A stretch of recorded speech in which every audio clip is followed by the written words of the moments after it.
Good afternoon, everyone. Before we begin, can I remind members that social distancing measures are in place in the chamber and across the campus. So would members please take care to observe these measures over the course of this afternoon's business, including when entering and exiting the chamber. The first item of business is First Minister's questions. And can I, for information, let members know that I'll be taking no supplementaries until after question 7. But members can press their buttons from the start of the session if they wish a supplementary later. And I invite the First Minister to make a brief statement. Thank you, Presiding Officer. I'll start with an update on the key statistics. As of 9 o'clock this morning, 15,240 positive cases have been confirmed, which is an increase of 55 since yesterday. A total of 1,247 patients who are either suspected or confirmed as having COVID-19 are in hospital, which is an increase of 47 since yesterday. However, the number of confirmed cases has decreased by 23. As of last night, 38 people were in intensive care with confirmed or suspected COVID, which is an increase of 3 since yesterday. And I should point out that yesterday's figure of 36 has been revised to 35. I'm afraid that in the past 24 hours, 13 deaths have been registered of patients who had been confirmed as having the virus. That takes the total number of deaths in Scotland under that measurement to 2,304. However, National Records of Scotland has just published its more detailed weekly report. Unlike the daily figures, its figures do not just include those deaths with a confirmed laboratory diagnosis. It also reports on cases where no formal test was carried out, but where the virus was entered on the death certificate as a suspected or contributory cause of death. The latest NRS report covers the period up until Sunday, the 24th of May, 3 days ago. At that point, according to our daily figures, 2,273 deaths had been registered of people who had tested positive for the virus. However, today's report shows that by Sunday, the total number of registered deaths linked to COVID-19 confirmed and presumed was 3,779. 230 of those deaths were registered in the 7 days up to Sunday. That is a decrease of 105 from the week before, and indeed this is the 4th week in a row in which deaths have fallen. Deaths in care homes made up 54% of all deaths linked to the virus last week. That is down from 56% in the previous week, and the number of COVID-19 deaths in care homes also reduced again from 186 last week to 124 in the most recent week. However, of course, that figure remains too high. Finally, the total number of excess deaths, that is the number of deaths above the 5-year average for the same time of year, also decreased from 357 to 178. I've said before, and it remains true, that these statistical trends will never console those who've lost loved ones to this virus, and my thoughts and sympathies are with each and every one of them. But these trends, which have now been sustained for over 4 weeks, do definitely give us grounds for encouragement. The weekly number of COVID deaths has fallen by more than 60% from its peak. Excess deaths have reduced by more than 3/4, and deaths in care homes are also falling. Tomorrow we'll take a formal decision on whether to begin cautiously to emerge from lockdown. Any early steps are likely to focus on outdoor activities, and we will provide full information on what individuals and businesses should and should not be doing. But I stress that even if some restrictions are relaxed later this week, it will continue to be essential to follow guidance. For example, to stay 2 metres apart from people from other households and to self-isolate if you have symptoms.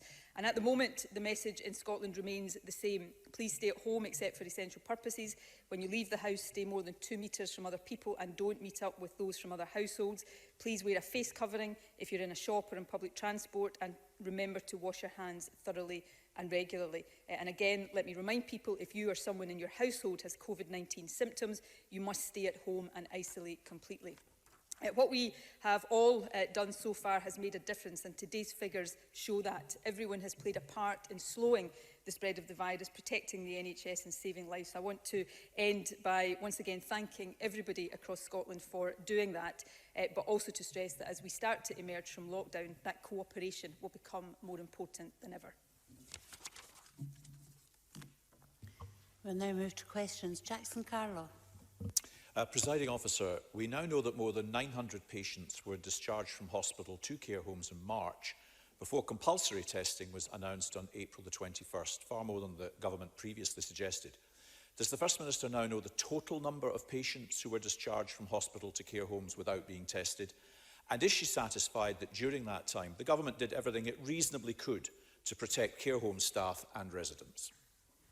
First Minister. We have already published the figures for February and March. The figure quoted by Jackson Carlaw is for March. The figure for April will be published on the 2nd of June in a few days' time. On the issues about care homes, there have been two things suggested about care homes, both of them very serious and legitimate. One is that we shouldn't have discharged older patients from hospital to care homes, and secondly, that we should have tested more before doing so. And I can absolutely see why, with everything we know now, people would look at those things and ask why that was done. But I would invite people to look at the situation we faced at the time. On the first of these issues, old people who are what is called delayed discharges, of course, do not need to be in hospital. Even in normal times, it's not in their interest to be there. But at the time we're talking about, we were waiting for a tsunami of coronavirus cases to enter our hospitals. And remember the scenes we were seeing from Italy at that time. It would have been unthinkable to leave older people there in the face of that. That would have put them at huge risk, and many, I am sure, would have died in those circumstances. And I think I would be getting asked different questions right now. Secondly, on testing, at that time, the advice was that people who did not have symptoms were not likely to spread the virus, and that testing people without symptoms was unreliable. And indeed, that latter point is still a concern to some extent. So if we apply what we know now to that situation, then, of course, we may take different decisions. But when we face these decisions, we have to act on the basis of the information we had. And based on that information, yes, we did everything possible to protect older people, risk assessments of people leaving hospital, and of course guidance to care homes about isolation. But on this, as on everything, we continue to adapt our response as the knowledge we have continues to develop. Jackson Carlaw. The numbers we are talking about here are so considerable that we do sometimes forget we are talking about individuals. So let me mention just one. This week we were contacted by a lady in Glasgow called Sandra O'Neill. Her mother Mary sadly died from COVID-19 on April the 8th at the Almond Care Home in Drumchapel. Sandra has nothing but good words to say about the frontline care staff who looked after her mother during the 3 years of her stay. But she does now have a series of questions about how her mother caught the disease. She says that in March, as in other care homes, there were examples of people who were in hospital who were returned to the home despite clearly being ill. She says there are those in the home who believe that at least one case, residents had symptoms consistent with COVID-19 when returned. Now, we know the First Minister has just confirmed that elderly people were taken out of hospital and put into care homes without being tested. But First Minister, can you confirm if it was the case that even people who were ill and displaying symptoms of the disease were also removed from hospital and returned to care homes? First Minister. Can I firstly say I never forget that when we cite these statistics, we're talking about real people and real individuals. It's something I take at the time and always will do to remember each day when I read out the grim statistics that I require to read out. Behind each and every one of these statistics is a human being who is being grieved by their loved ones. On the issue at hand, obviously it's not possible for me to comment on individual cases where I don't know the full circumstances, but anybody who has lost a loved one to this virus understandably will have questions, and in the fullness of time I think we will want to try to answer all of these questions as far as we possibly can. But I would point Jackson Carlaw to the guidance that was issued at the time, which made clear that clinical risk assessments should be done of patients who were being discharged from hospital. So nobody who had symptoms of coronavirus, and certainly nobody where the clinical assessment was that they should continue to be in hospital should have been discharged in that way. These are risk assessments that are required to be done by clinicians and professionals, but the guidance that was in place was clear and should been followed, as all guidance, whether to hospitals or to care homes, should be followed very carefully. Jackson Carlaw. Thank the First Minister for that. It's not quite clear from that whether people with symptoms may well have been discharged into the hospital, even though there was a clinical assessment made. Were they, if they had symptoms, discharged into the care homes? Sandra's view is clearly that unwell elderly people, in her own words, should never have been sent back to care homes. Now, we've read press reports in April that 5 residents have died in this particular care home, although Mrs O'Neill has said she believes it is now more than that, and that there was little or no attempt to isolate residents who were then returned from hospital. As she maintains, she says the frontline care staff in the home did everything they could for her mother. They were not to blame for what happened. But there is a growing feeling that residents like Sandra's mother were treated like second-class citizens. Can the First Minister give a clear commitment that the situation at Almond Court will be examined in full and that other residents and their families who remain worried about their own relatives will be better treated? First Minister. The Care Inspectorate has a duty on an ongoing basis to make sure that concerns around any care home are properly considered and that standards at care homes are as residents themselves and their families have a right to expect. On the 2 specific issues that Jackson Carlaw raises, I think I was clear that the guidance in place is very clear that patients should have been clinically risk assessed, so therefore patients with symptoms should not have been discharged to care homes. Clearly, I did not see every patient who was discharged to a care home. I cannot stand here and give a categoric assurance that no patient with symptoms was discharged. It would be wrong for me to do that, but the guidance that was in place was very, very clear. Similarly with isolation, the guidance that was issued to care homes in March made clear that there should not be communal dining, that there should not be communal activities, that people in care homes should be isolated in a way that has been hard for others, but particularly hard for older people living in care homes. Clearly, while all parts of the system have to work together and are working together, the primary responsibility is for care home providers to make sure that guidance is being followed, and I would continue to expect that is the case. It is not the case, and this is the issue I do take exception to. We have learned about this virus all along. We have had to adapt our approaches as we do, but at no point were older people treated like second-class citizens. At no point was anything other than the greatest care and attention and thought given to the decisions that were being taken and the guidance that was being put in place, and that will continue to be the case every single step of the way. Jackson Carlaw. With or without hindsight, it is now clear that what happened in our care homes in March and April was a national scandal. On Monday, the First Minister said that undoubtedly there will be an inquiry or inquiries into all aspects of this pandemic, and I think that's right and proper. Care homes will be part of that review. The scale of what had happened and what we know to have been so far 1,749 deaths, and the tragic stories of people like Sandra and her mother underline the need not just for a review, but for a formal public inquiry into what has happened in our care homes specifically. Will the First Minister agree to confirm today that she will in due course instruct that formal public inquiry into the care home sector? First Minister. Of course there will be a public inquiry into this whole crisis and every aspect of that crisis, and that will undoubtedly include what happened in care homes. Decisions were taken for the best of reasons based on the best evidence. There were similar decisions taken in Scotland to those that were taken around care homes in England, Wales, and as far as I am aware, in Northern Ireland. Those decisions, particularly around delayed discharge, were communicated very clearly to this Parliament by the Health Secretary. This is not something that was done without proper transparency and notification in the normal way. And we will look back on all of this and learn a lot. Nobody or few people want to make sure we learn all appropriate lessons more than I do. But throughout this crisis, I've taken the best decisions I can at every step of the way, based on the best information and evidence I had at the time. All of these decisions have been tough. Some have been really tough, but I've not shied away from taking them, nor will I ever shy away from being candid about mistakes or instances where, had I known then what I know now, I may have come to different conclusions. But that, presiding officer, is what leadership means. You have to make the tough calls when they fall to be made.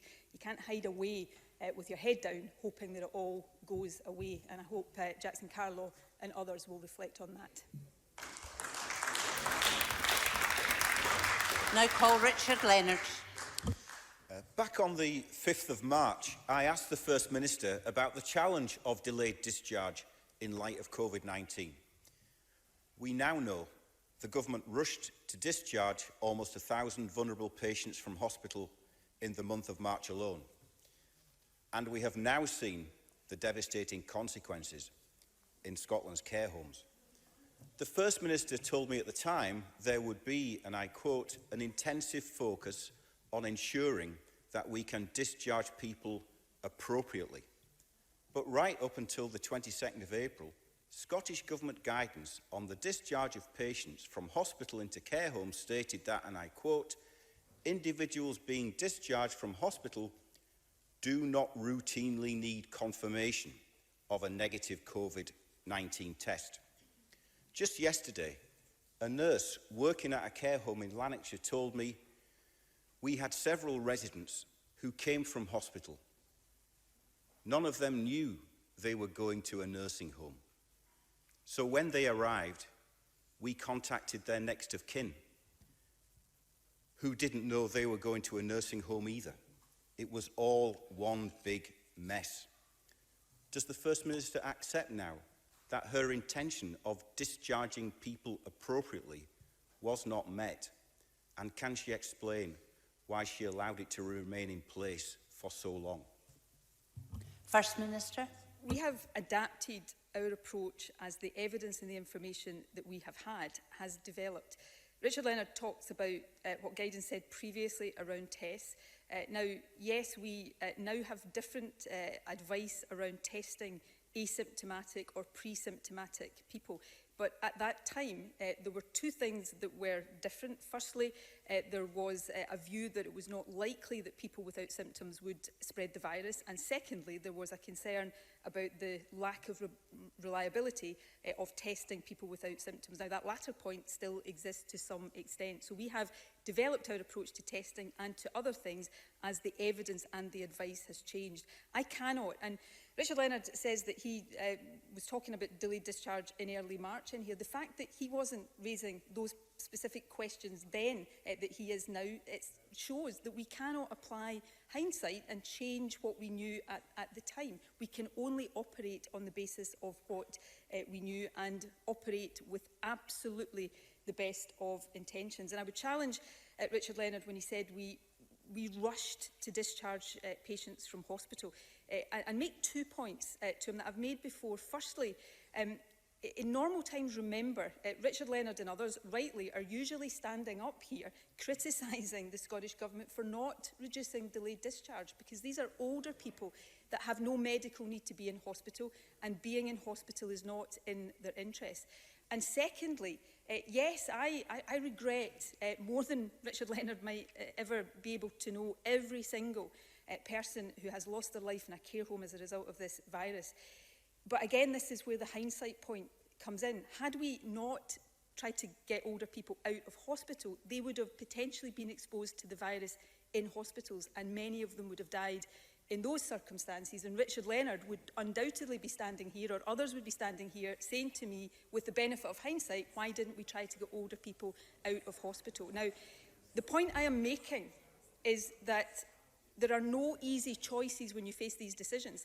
What you have to do is make the decisions based on the best evidence and information you had. That's what we did there, putting in place the guidance that I've already spoken about, and we've continued to adapt our approach as our knowledge has developed. And that's what we will continue to do every single step of the way. And we will continue to be, as we have been all along, open and transparent with this Parliament about the decisions we are taking and the reasons why we are taking them. Richard Leonard. Well, I have said, and we have said repeatedly, you should listen to the World Health Organization, which said test, test, test.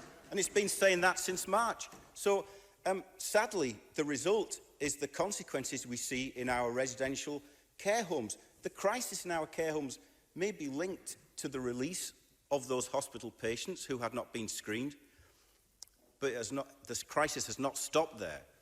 Every day, the government's data shows that there are more new COVID-19 infections in even more care homes. It now stands at over 5,500. That's as many as 1 in 6 residents, with over 60% of all care homes in Scotland reporting at least one case. So let's be absolutely clear. This crisis is not yet under control. Last week, the Scottish Government announced regular testing for care home staff. But the Royal College of Nursing is warning today that Scotland is lagging behind. So can I once again ask the First Minister how many care home staff and residents have now been tested, and when will all those staff finally have access to regular testing? First Minister. Testing of care home staff will be an ongoing process because it's not enough to do it once. We have to do it regularly, and we will publish data as we have published data on testing as we go along when we are certain that that data is robust and able to be published. I would caution against making comparisons between Scotland's testing and figures that are being published UK-wide.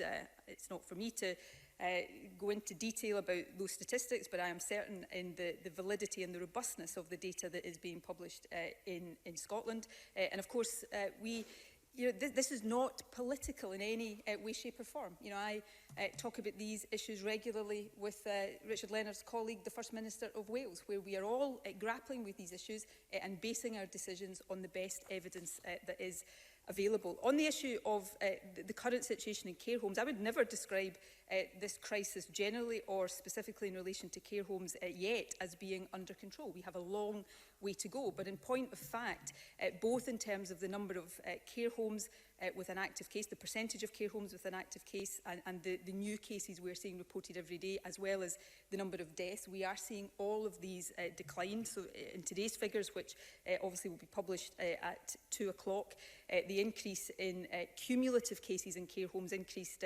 from the previous day by 60, which is a much lower number than we've seen previously. So we will continue for as long as this virus is a threat to take the right decisions based on the evidence and the knowledge that we have got. These are all horrendously difficult decisions because all of us understand, and I absolutely understand the consequences of all of these decisions, which is why they have to be taken with such care, thought and attention. And as far as I'm concerned, they absolutely always will be, with complete focus on doing the right thing as best we can at every stage.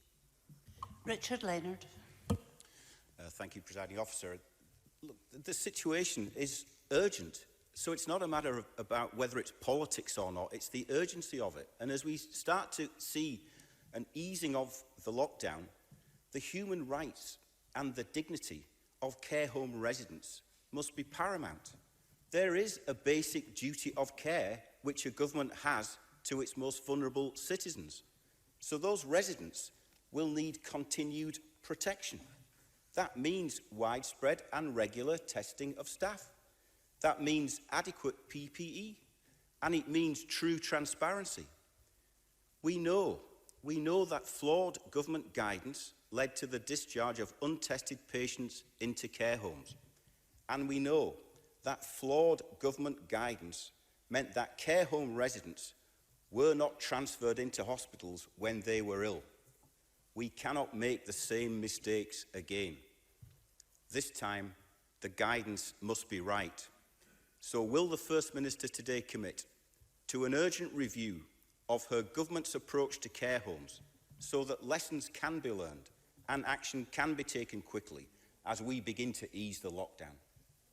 First Minister. As I said previously, not only do I expect, I absolutely want there to be a review, inquiry, call it what you want, into every aspect of this crisis. That is vitally important for accountability, but also for learning lessons for the future.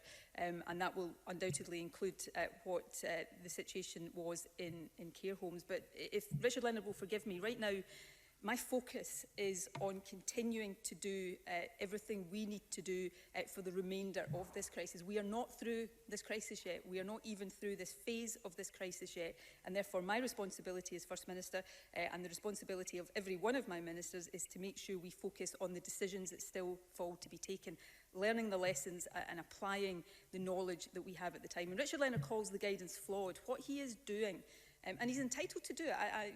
This is fair enough, but I think it is reasonable for me to point out what he is doing is taking knowledge we have now that we did not have at the time and applying that retrospectively. Now, I wish I had the benefit when I took these decisions of foresight about changing circumstances so that I could apply it then, but we have to take decisions based on what we know then. And Richard Leonard says that these things are urgent, and trust me, you know, whatever else you want to criticise, which is absolutely legitimate, scrutiny is really important, which I've said all along, but I don't think you have to tell me about the urgency of this. Literally every waking moment of mine, of the health secretaries, of the whole government right now, and there are plenty of these waking moments right now, are spent on trying to do the best thing to deal with this crisis, and that will continue to be the case for as long as we are facing it.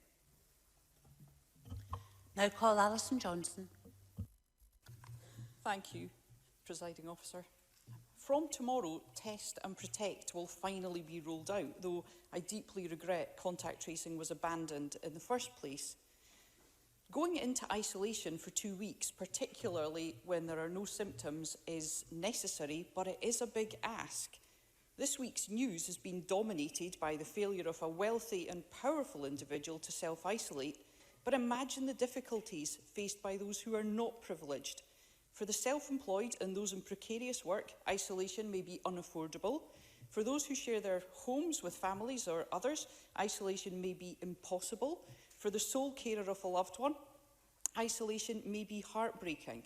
So can the First Minister outline what support will be made available to those who need to isolate? For example, will accommodation like hotel rooms be offered free to those who need them? Thank you. First Minister. In short answer to that question, yes. We issued guidance yesterday, issued guidance to employers around our expectations of employers. We are also in ongoing discussions with the UK Government around changes that may be needed to benefits, to statutory sick pay, to make sure that people don't lose income. And we also issued guidance to individuals about what they could perhaps do to prepare in advance for potential periods of isolation, but also on the support that will be available to them.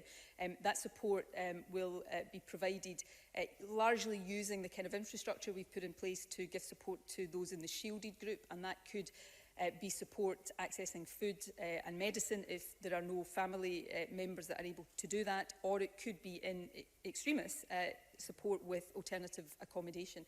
It is absolutely the case that we will require to make sure that anybody who has been asked to go into a period of isolation for 14 days gets the support that they need to do it. But can I make a really important point here that I fear will be lost as we move to Test and Protect, which is obviously very important. And my biggest fear about it is that we all think we can stop doing all the other things we've been doing because Test and Protect is some kind of system there that will keep us safe from this virus regardless of what we do. If you don't want to face a period of self-isolation, then the best way to minimise that risk is not to become the close contact of somebody outside your own household. So if you take care not to be within 2 metres of somebody outside your household, then you are minimising your risk of ever being in the position of getting that phone call from a contact tracer and being advised to self-isolate. And if all of us continue to follow that advice of staying 2 metres apart from others out with their own households, then collectively we keep this virus suppressed. So Test and Protect is really important, but fundamentally how we stop this virus spreading is down to us and our own behaviour, and reducing the number of bridges we give it to jump over. And that means physical distancing continues to be really important, and actually as we start to ease some of the lockdown measures becomes more important than ever. Alison Johnson. Thank the First Minister for that response. Test and Protect will have a particular impact on frontline staff and their families. A report yesterday linked 24 members of medical staff at the Western General Hospital contracting the virus with the admission of just one patient. We need to do more to suppress the spread of the virus in hospitals to protect patients, staff and their families. It's been over a month since I started calling for regular routine testing for NHS workers on the front line, but we've had little movement, even though too much of our capacity remains unused. So can the First Minister tell us whether regular testing in hospitals will be introduced alongside Test and Protect? Thank you. First Minister. That is something we continue to take clinical advice on, and we will make decisions on that in due course. But on the issue of hospital transmission, nosocomial infection, as it's called, there is a huge amount of work, not just in Scotland, but across the UK and globally, to better understand that. When somebody test positive or is confirmed as having the virus in a hospital, it cannot automatically be assumed that they got it in the hospital because of the often lengthy incubation periods. We established a nosocomial advisory group some weeks ago to identify additional interventions to reduce in-hospital transmission. Health Protection Scotland is working with UK counterparts on these issues as well. Testing will undoubtedly be a part of that, but there's a whole range of things around infection prevention and control, including cohorting of patients where appropriate, that also continues to be important as well.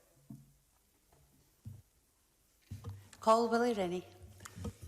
We need to speak with one voice. What Dominic Cummings did was wrong. The Prime Minister was wrong to defend him. They are treating people like mugs. This is wrong, and we should condemn it. Everyone should condemn it. Can I ask the First Minister about the legal tourist industry? The precautionary approach will mean a longer lockdown for the sector. The industry is anxious that this could obliterate its summer season, and that many businesses will collapse without additional support, resulting in thousands of jobs lost. The UK Government has extended the furlough scheme. Will the Scottish Government extend its grant scheme too, to avoid that business collapse? First Minister. Well, firstly, can I say on Dominic Cummings, I've made my views clear. I think it was wrong. I think the Prime Minister is wrong to defend it in the way he has done, principally because it has involved a retrospective rewriting of the rules, which undermines confidence in the rules and the guidance that remains so important. But you know, I don't want to be standing here talking about that. My job is to make sure that I get a message across to the Scottish people that what we are asking you to do is important, not just because you've been told to do it. It's important for your own protection and the protection of your loved ones. And I think that is the one voice that I hope all of us speak with in the weeks to come. On the tourist sector, Willie Rennie is right. Of all of the sectors, and there's not a sector in the Scottish economy that hasn't been hit by this virus, but there are some that have been hit harder than others, and tourism is one that will both have been hit hardest and potentially have the longest lasting impact.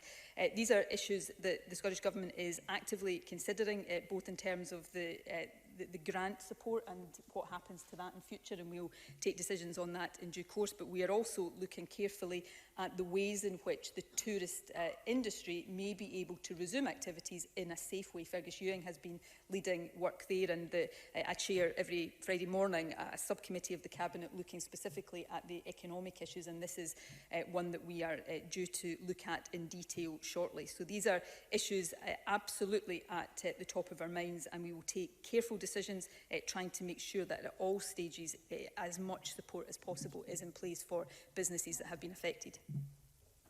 Willie Rennie. I think that's right, because the support mechanisms, the financial support mechanisms, need to match the lockdown mechanisms as well.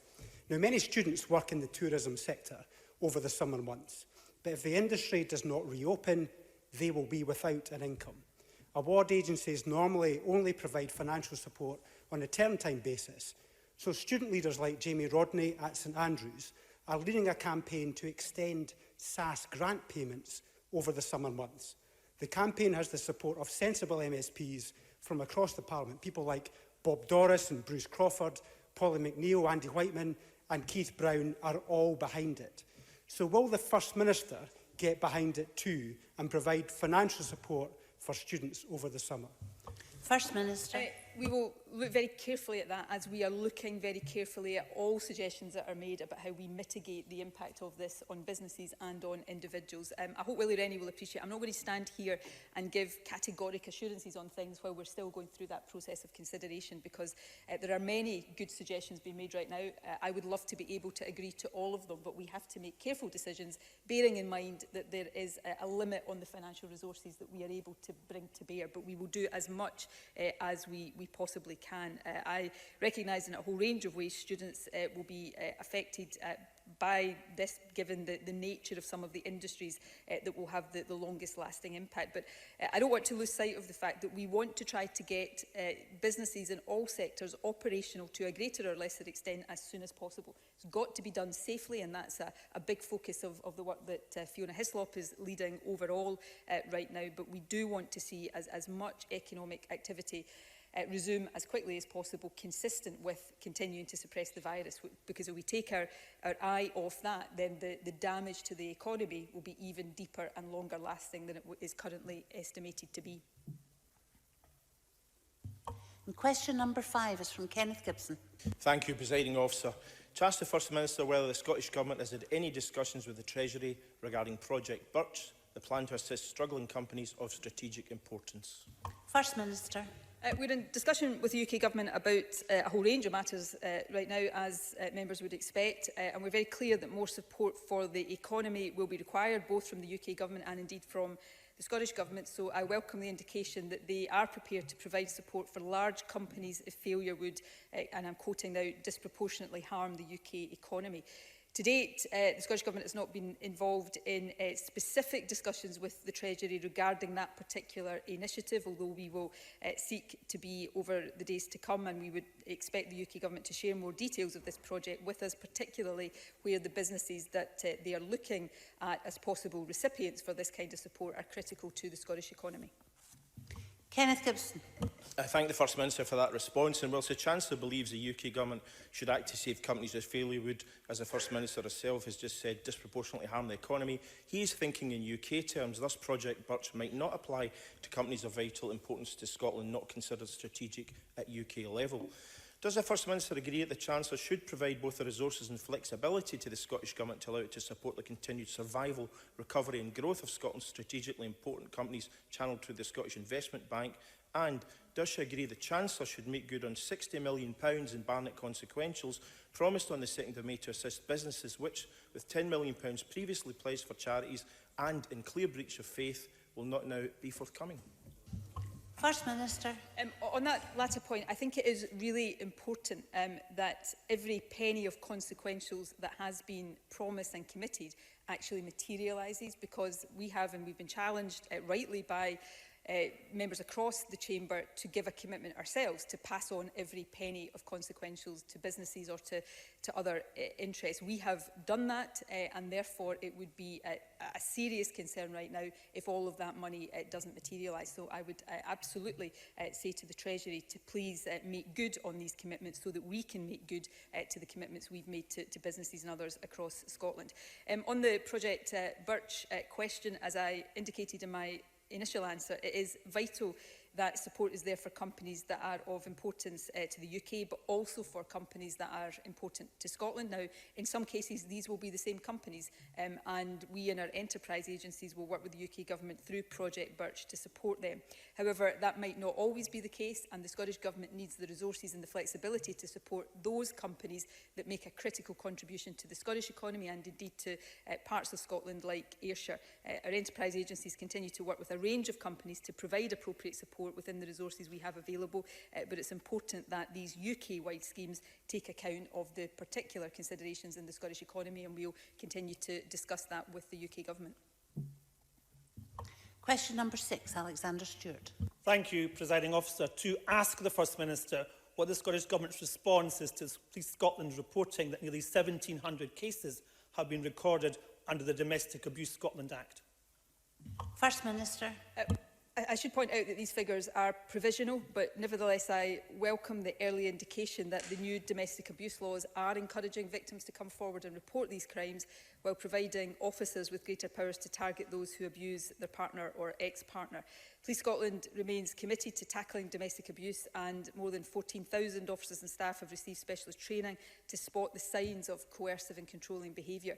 It remains a priority that victims of domestic abuse get the support they need, particularly during these challenging times, and that they're kept safe from harm. That's why we've provided additional funding of over £1.5 million to the sector and published guidance with COSLA for local authorities on responding effectively to domestic abuse. Alexander Stewart. I thank the First Minister for that response. This indicates that the fact that, sadly, private spaces are not safe places for everyone. The stay-at-home guidelines also exposes individuals to greater harm or risk of abuse or neglect. We also know, First Minister, that many incidents go underreported. Therefore, what further action can the Scottish Government take to encourage victims of domestic violence or domestic abuse to seek the support and assistance that they require? First Minister. Well, these are really important issues. I think they're important issues at all times, but particularly, as the member rightly said, when we are asking people to stay at home we recognise that private spaces and people's own homes are often not safe places and can be some of the most dangerous places that people can be in. That's why we have provided extra funding to organisations in the sector so that, for example, the National Helpline can continue to be operational during this crisis. And we have taken lots of opportunities to advertise and market the availability of that kind of support so that people know that it is there, and we will continue to do that as we go through this crisis and indeed beyond. There is also, of course, in the coronavirus regulations, the safeguarding provision about people fleeing domestic abuse. And I'm not making a political point here, but it is really important that people understand that that is there and why that is there, which is another reason that we shouldn't sort of redefine some of these rules in current circumstances, because it's really important that people understand what they are and why they are as they are. Question number 7, Jackie Bailey. When the Scottish Government will commence its review of care homes? First Minister. Well, as I've said already today, I have no doubt that at an appropriate time, when we've dealt with the immediacy of this crisis, there will be inquiries and reviews into how governments have handled it. There is, as I've also commented on, a reality of hindsight that allows people to look at decisions taken in the past and apply knowledge of the virus that we only have now. But what we did and will always do is take the right decisions based on the best information we have and adapt those decisions as new information changes what we know. We announced new arrangements to significantly strengthen oversight of Scotland's care homes earlier in May. That involves clinical and care professionals undertaking targeted reviews of and support for all care homes. Prior to COVID, we had started to look at ways to improve care home sustainability. That was part of our adult social care reform programme, which the Health Secretary launched with COSLA last year. We will use the learning from the COVID pandemic to identify what this means for the future of care home provision, for example, how it is organised in the future and how it is funded. Jackie Bailey.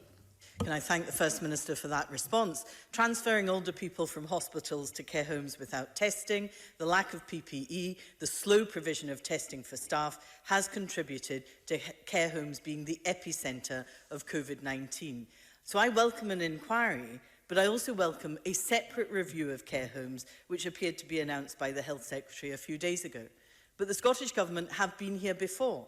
Let me refresh the First Minister's memory, because there was a ministerial task force for the future of residential care for older people, which reported in February 2014.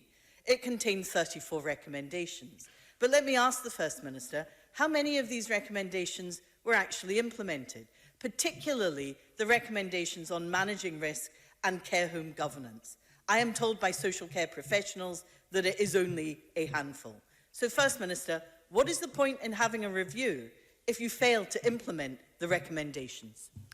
First Minister. On the specific question, I will happily write to Jackie Bailey with a detailed answer. I don't have that information in front of me right now. Jackie Bailey, of course, understands and knows, as all members do, the variety of work that has been done around social care, not least the integration of health and social care over these years. And it is important that we learn from this crisis and consider afresh, based on what we know and have learned throughout it, what the future of the care home sector might be longer term. But again, as I think I said to Richard Leonard, my job right now is to focus on the crisis in front of us and to make sure we continue to take the best decisions we can based on the best evidence. We will have time for reviews and inquiries, and I will welcome those, and I mean that sincerely, but I am not going to take my eye off the ball of dealing with what lies in front of us, because it is still a serious concern for people across Scotland, indeed for people across the globe.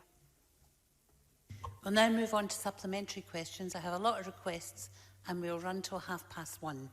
So if people could try to be succinct, it would help. I have Liam Kerr to be followed by Colin Beattie. Thank you, Presiding Officer. Our offshore oil and gas industry has continued to operate since the lockdown began. However, Oil and Gas UK have made clear to me this week that in order to return to pre-COVID manning levels, asymptomatic testing is essential. They tell me that they've made a strong case to get the asymptomatic workforce tested as long as it has no impact on NHS staff and frontline care workers. Could the First Minister update Parliament as to when they can expect asymptomatic testing to start and what has been the hold-up? First Minister. I'm pretty sure Liam Kerr has heard me many times, because I know I've said it many times, talk about the issues around testing of asymptomatic people. Because we have more evidence about asymptomatic transmission, we are we are expanding testing of those, but we have been focusing on care home workers and residents in particular. Of course, all key workers that are part of the critical infrastructure of the country have access to testing when they are symptomatic, and indeed their wider families do. But we will continue to have an approach to testing that is based on evidence and advice, both on the clinical benefits but also on the efficacy of the testing, and we will continue to keep Parliament updated. Colin Beattie, to be followed by Alec Rowley. Can I ask the First Minister what clarity the devolved administrations have received from the UK Government regarding the receipt of funding consequentials following the extension to business grants?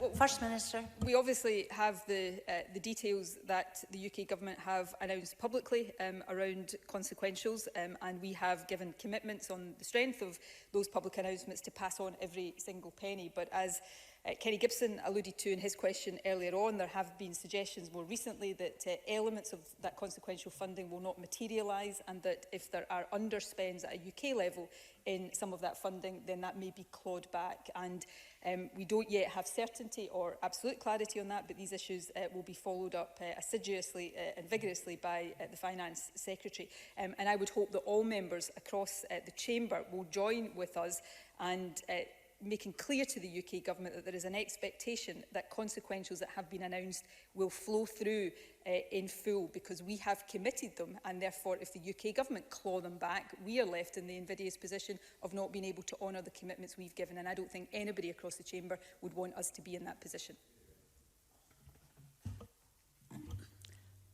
Alec Rowley, followed by Mike Rumbles. Thank you, Presiding Officer. First Minister, I have a young 18-year-old constituent who has been ordered by a Scottish court to travel to Malta with her baby due to legal decisions of the Scottish court.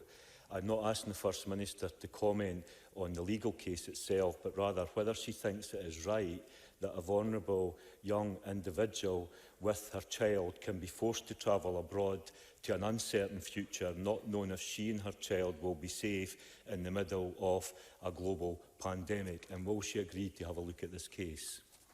First Minister. Can I say to Alec Rowley that on the limited information I have about this case, I absolutely share the concerns and share the sympathy with those who find themselves in this position. But I'm sure Alec Rowley will understand that I cannot intervene in what was a judicial decision. That obviously would interfere with the independence of the judiciary. In Scotland, all applications for a return order under the 1980 Convention go to the Court of Session and are heard by one of two judges. The evidence from both parties, as I understand it, was heard in this case, and a decision was made. Therefore, while I can sympathise with the consequences of that, it would be completely wrong for me to say anything that interfered with the independence of the process, and I hope Alec Rowley will understand that position. Mike Rumbles, to be followed by Emma Harper. I've received many emails from constituents who have unnecessarily suffered because they thought they were following the rules of lockdown and now find the rules allow them the exemptions they needed. They were unaware of the detail of the legislation we passed together unanimously in this chamber, listing over 20 exemptions, and that list, of course, is not exhaustive. The First Minister, and I say this for understandable reasons, simplifies the regulations in her addresses to the nation. As MSPs, we know the detail of the regulations and the legislation, but the public do not know. So how will the First Minister address this very real problem? First Minister. I will try to do what I've tried to do every single day throughout this crisis, is give clear and straightforward advice to the public. The regulations, as Mike Rumbles has said, were passed by the Parliament. All MSPs have an obligation to answer questions from their constituents and make sure the detail of what is passed is understood. The most important message I have had to get across, given what we have been facing, has been the stay-at-home message, with the exceptions that we talk about on a regular basis. But I will always try in every way that I have at my disposal to deepen people's understanding of what we're asking them to do, because that becomes more important as we start to ease these lockdown measures, because it will become more nuanced and people's judgment will be called on much more perhaps than it has been in the past. So I will always try to do that, and I know MSPs will always try to do likewise. I'm afraid... we do have Ms Harper with us now, just in the nick of time. So I call Emma Harper to be followed by Jamie Green. Thank you, Presiding Officer. Can I ask the First Minister what the Scottish Government's response is to the latest report on the impact of minimum unit pricing? First Minister. I welcome the latest report, which evaluates the impact of minimum unit pricing, which shows that small convenience store retailers feel sales of those drinks most affected by the policy have fallen. These findings confirm a high compliance with minimum unit pricing and show that these retailers have experienced little or no adverse effects from the introduction of the policy, with many reporting that they can now compete better with supermarkets on price. A report in June last year also showed a 3% decrease in the volume of pure alcohol sold per adult in the off-trade in Scotland in 2018, which is encouraging. Now, for all of that, we know it will take longer for the impact of reduced consumption to feed through into alcohol-related harms, but the evidence we do have so far is extremely encouraging. Jamie Green, to be followed by Neil Bibby. Thank you, Presiding Officer. This Friday is the deadline for the submission of grade estimates for teachers. A number of people have been in touch with me this week with concerns, specifically those who are sitting exams external of registered bodies, those who have been undergoing homeschooling, or those who are undergoing retakes. One candidate has been told that the SQA will not accept coursework unless it comes through a registered body such as a school, but that's not always possible for every candidate. Can I ask the First Minister to press upon the Education Secretary to look into this specific cohort of people and issue urgent advice to them ahead of this Friday's deadline, and also to ensure that the appeals process will be robust, transparent and fair? First Minister.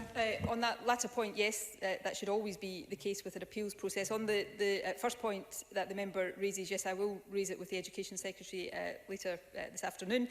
But if he is willing to send me details of the concerns that he has had expressed to him, I will make sure that they are answered in full, and that if there is a need for further guidance to be issued, that happens quickly. Neil Bibby, to be followed by Andy Whiteman.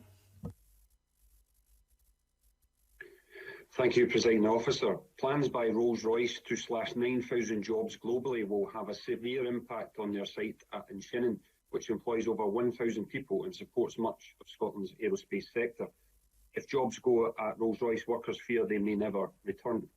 I welcome the update from the Business Minister, but may I ask the First Minister to outline what steps the Scottish Government can take to prevent these job losses and to ensure that Shinnon workers can benefit from the economic recovery when it comes? And will she agree that there must be strategic investment in the sector to save jobs and prevent irreparable damage to the Scottish economy? First Minister.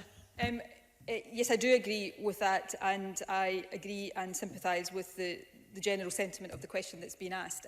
As Neil Bibby, I know, is aware, we are actively engaging with Rolls-Royce to try to minimise any redundancies, but also to do everything we can to secure the continued presence of Rolls-Royce, because it's important for its own sake in terms of the employment that is dependent on it, but in terms of our manufacturing footprint, it is important for a wider strategic interest as well. So we see it very much in that strategic context, as well as from the perspective of the individuals who work there. We'll continue to keep him and other members updated as these discussions continue, but we will be doing everything we can to secure the outcomes that I'm sure Neil Bibby will want us to.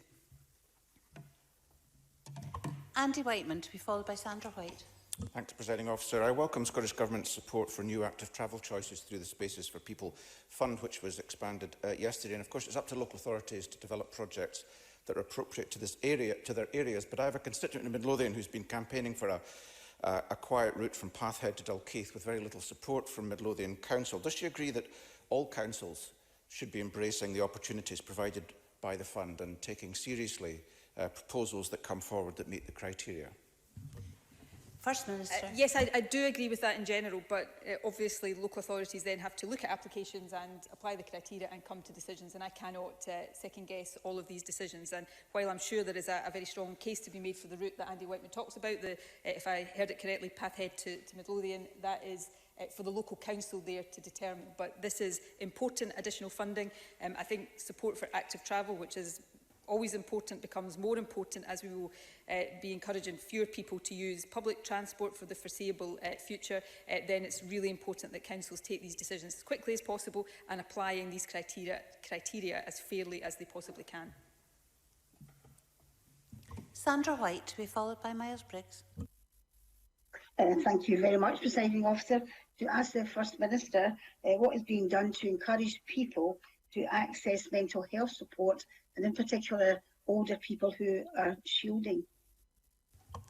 First Minister. Well, again, we've made significant additional funding available for mental health support, and we'll continue to do that. We've also had particular public awareness campaigns, the Clear Your Head campaign, for example, to make people aware of where they can get that kind of support, and we'll continue to do that as well. So we've invested in increased capacity through the NHS 24 helpline, for example, and through other routes, and we'll take steps to make sure that people know where to go. Of course, all of this kind of information about what is available can be accessed by people on the NHS Inform website, where they'll find different routes to get support at what is a very difficult time for people, not just in terms of the challenges for physical health, but the challenges that many are facing to their mental health and well-being as well. So this is one of the most important issues that we're dealing with, not just now, but we'll have to continue to deal with as we recover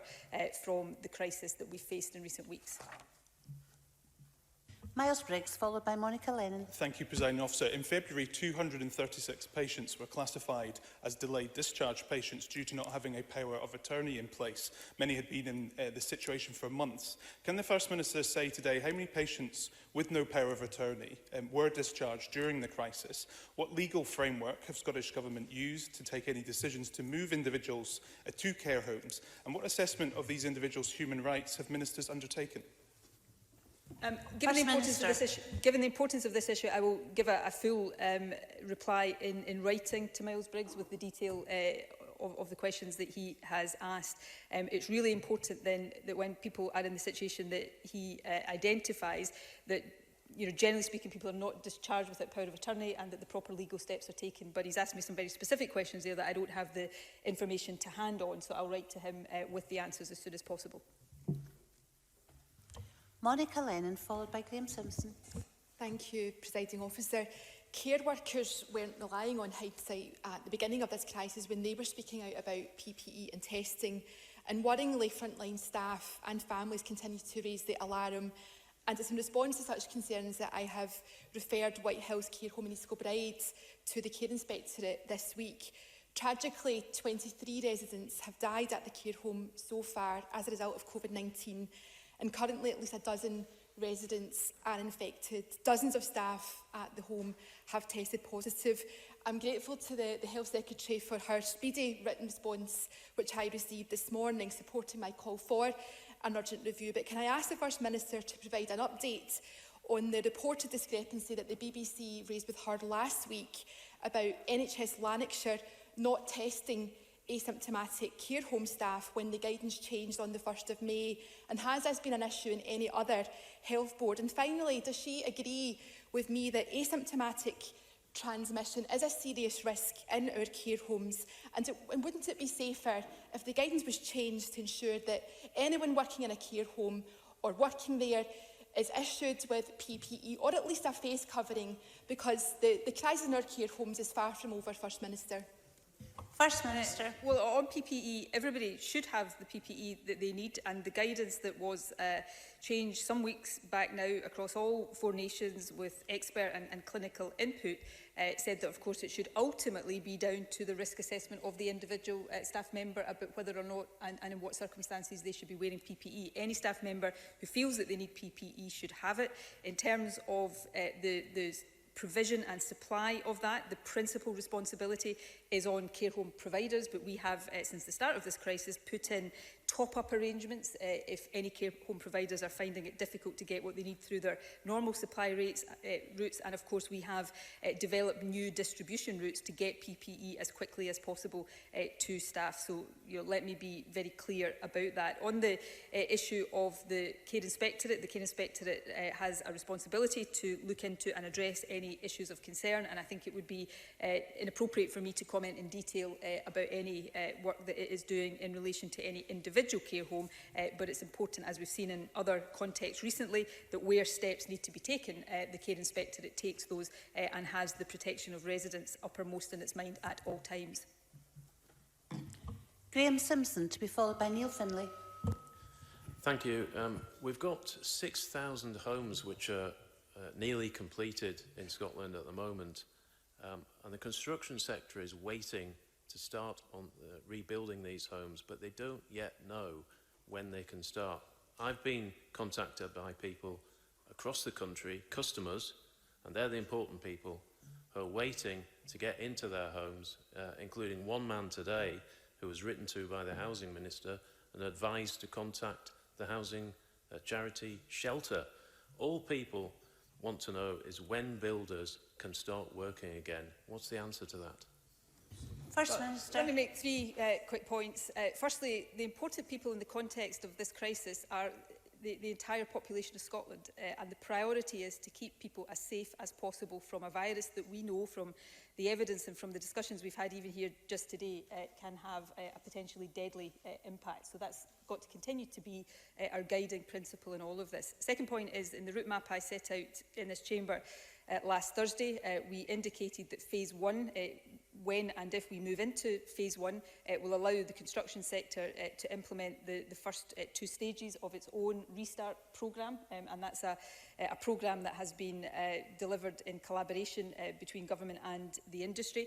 But the third point is we will make, as I've said previously today, we'll make the formal assessment tomorrow of whether the evidence says it is safe for us to move into phase 1. I will set that out tomorrow, and I will make clear then what changes in phase 1 we are prepared to make at that stage, which are consistent with trying to get back to as much normality as possible while continuing to suppress the virus. So we will give as much clarity about all of this step by step as we can, but we will not, and we must not, any of us, take our eye off that priority of keeping this virus suppressed and not allowing it to get out of control again. Neil Finlay. For years, patients have been stuck in hospital and they have been told that their stay in hospital has been delayed because of a care home place not being available or a care package not being available.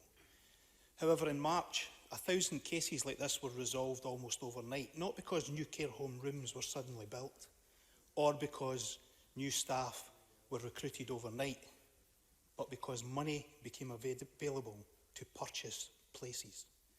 So does the First Minister accept that all those delayed discharged patients and their families, who for years were told they were delayed because no care home place or no care package was available, were in fact misled, and that the real reason they were stuck in hospital was because IJBs and councils didn't have the money to purchase the care packages they needed?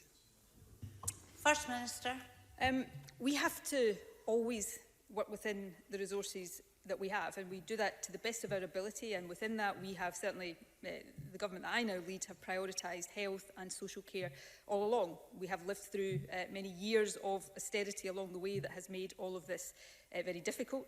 We have received additional funding through the consequentials route at the start of this crisis to help us deal with the health and social care impacts, and we took decisions to try to mitigate the impact of that as much as possible. We continue to take the best decisions we can, based on the best evidence, and we will continue to do, and I will continue to do that. I will not shy away from doing it, even although I often know that whatever decision I take, I will have somebody across this chamber saying it's the wrong one and I should have taken the other one. But particularly at times of crisis, the job of somebody like me is to take these decisions based on the best evidence we have, with the resources we have at our disposal, and of course be accountable for them. And I will continue to do that every step of the way. That concludes the First Minister's questions, and we are suspended until 2:30.